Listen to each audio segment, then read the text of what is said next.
শুরু করে পাথরিয়া, টেকনাফ থেকে তেতুলিয়া, রূপসা থেকে পাথরিয়া, গোটা দেশে আমরা একটা নীতির উপরে চলি।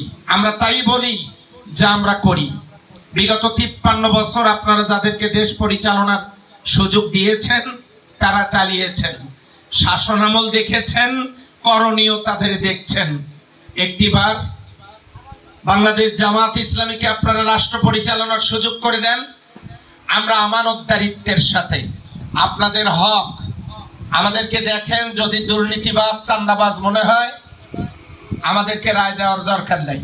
যদি মনে করেন আমাদেরকে দিয়ে আপনাদের আমানতের যথাযথ হেফাজত হবে, তাহলে একটা কথা ডকুমেন্টারি হিসেবে লিখে রাখেন, কোন দিন কতটার সময় বলে গেলাম। এই আপনাদের সাধ্যেও দুর্গা পূজা এসে পূজা মণ্ডপে বলে গেলাম, ডিমের মধ্যে কুসুম যেমন নিরাপদ, ঠিক তেমনি আমার দেশের অন্যান্য সম্প্রদায়ের ভাই বোনেরা বাংলাদেশ জামাত ইসলামী রাষ্ট্র পরিচালনার সুযোগ পেলে তারাও সেখানে থাকবে তেমনি নিরাপদ। আপনাদের সাথেও দুর্গা